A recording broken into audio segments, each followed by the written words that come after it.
Oke, rekan-rekan, sahabat kedai bonsai.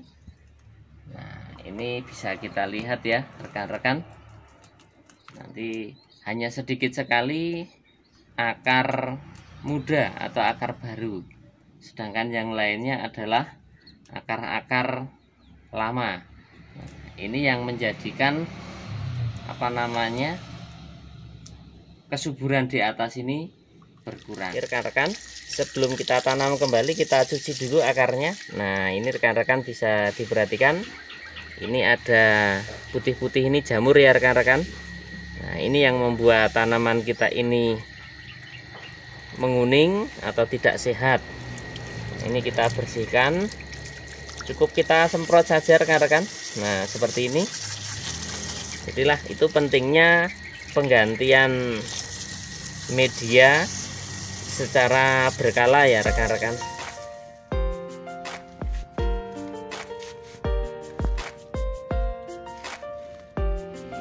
Oke, selamat pagi rekan-rekan sahabat kedai bonsai. Selamat berakhir pekan. Nah, oke rekan-rekan sahabat kedai bonsai, di depan kita sudah ada bahan kimeng untuk size-nya small. Ini yang dulu sering kita garap di kebun ya, kurang lebih 3 tahun yang lalu.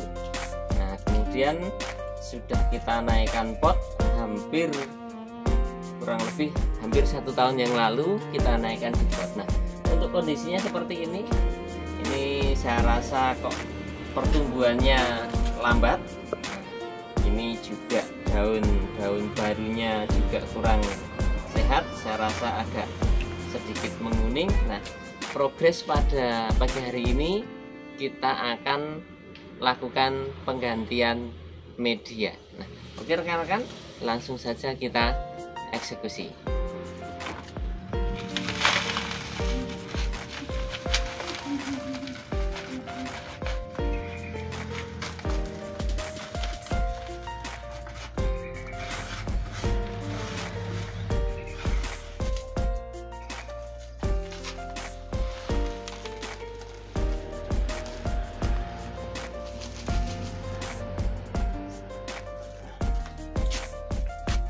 Oke, rekan-rekan sahabat kedai bonsai. Nah, ini bisa kita lihat ya rekan-rekan. Nanti hanya sedikit sekali akar muda atau akar baru. Sedangkan yang lainnya adalah akar-akar lama. Ini yang menjadikan kesuburan di atas ini berkurang. Karena secara prinsip botani ya rekan-rekan, ketika akar ini tumbuh baru, ini bersamaan dengan tunas baru. Maka dalam hal ini akan kita lakukan penggantian media. Ketika akar ini subur, maka atas juga subur. Pada prinsipnya seperti itu rekan-rekan sahabat kedai bonsai. Itu dalam yang saya pelajari dalam prinsip-prinsip botani atau prinsip-prinsip pertanian. Nah, ini maka hari ini akan kita ganti dengan media yang baru. Ini rekan-rekan, kita persiapkan dulu untuk media barunya. Oke rekan-rekan, untuk pengisian media ini kurang lebih untuk bagian bawah sekitar 3 cm. Sekitar 3 cm di bagian bawah kita gunakan full pasir malang. Ini untuk di bagian bawah, ini karena potnya masih gede dan kita butuh pembesaran ya rekan-rekan. Maka untuk bagian paling bawah ini kita gunakan pasir malang full, hanya sekitar 3 atau sampai 5 cm. Ini menyesuaikan ya rekan-rekan. Karena pasir malang ini rongganya ini banyak, sehingga untuk tanaman ini akan lebih porus saat penyiraman. Nah, setelah ini kita gunakan media campuran pasir malang, tanah, dan sekam bakar ya rekan-rekan. Untuk di pot ini kita tidak gunakan pupuk kandang. Tapi kalau rekan-rekan menggunakannya, gunakanlah yang sudah fermentasi, sehingga tidak ada jamur-jamur yang nantinya akan menjadikan pembusukan pada akar. Rekan-rekan, yang kita gunakan adalah tanah, kemudian sekam bakar dan pasir malang saja ya rekan-rekan. Nah, ini pasir malangnya juga bongkaran kemarin untuk bonsai anting putri, tidak masalah, ini kita gunakan kembali.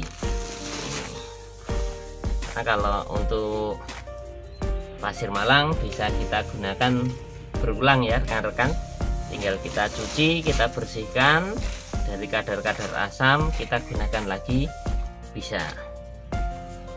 Rekan-rekan, sebelum kita tanam kembali kita cuci dulu akarnya. Nah, ini rekan-rekan bisa diperhatikan, ini ada putih-putih, ini jamur ya rekan-rekan.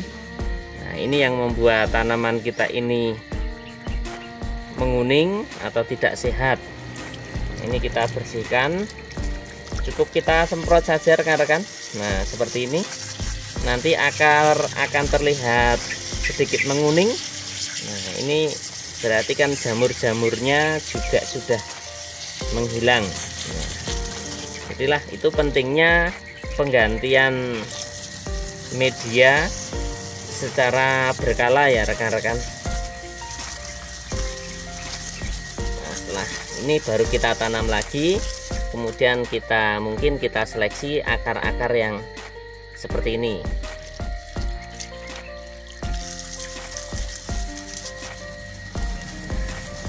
Ini juga banyak sekali rekan-rekan untuk jamur-jamurnya. Kalau rekan-rekan bisa potong ya dipotong saja, kalau cukup dibersihkan sudah maksimal ya tidak masalah.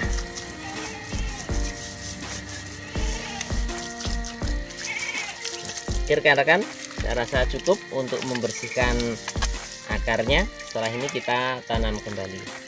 Kita tanam kembali. Nah, seperti ini proses penanamannya biasa. Nah, kemudian kita arahkan untuk akar-akar yang masih ngeruwel, akar yang masih membelit. Nah, kita arahkan ke samping.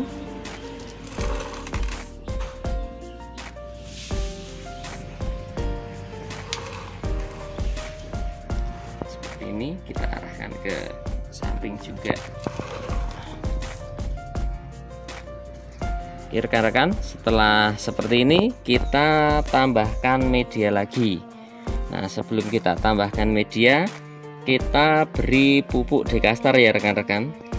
Rekan-rekan, kita gunakan pupuk dekastar. Nah, mungkin segini cukup.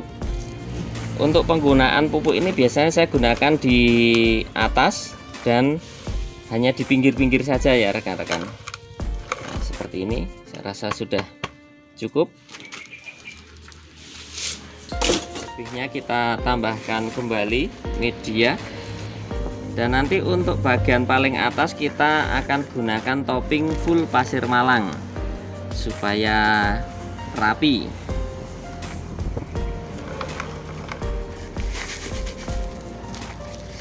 Rekan-rekan, selebihnya kita lakukan penyiraman. Nah, seperti ini kita usahakan yang full dan sedikit kita padatkan supaya tidak ada rongga-rongga yang nanti akan memicu semut untuk bersarang. Nah, seperti ini. Nah, rekan-rekan bisa diperhatikan. Nah, untuk media yang porus, ketika atas ini disiram tidak sampai menggenang, bawah bisa kita lihat. Nah, ini air sudah keluar, berarti kan ini memang media porus, banyak oksigen yang ada di dalamnya, sehingga tanaman harapannya ke depan akan tumbuh subur sesuai dengan harapan kita. Rekan-rekan sahabat Gede Bonsai, nah untuk proses penggantian media saya rasa sudah selesai. Semoga menginspirasi rekan-rekan sahabat Gede Bonsai bahwa pentingnya untuk penggantian media berkala supaya bonsai ini akan subur dan ketika kita prospek, kita target sesuai harapan kita, ini akan lebih maksimal. Salam budidaya, salam bonsai Nusantara. Terima kasih.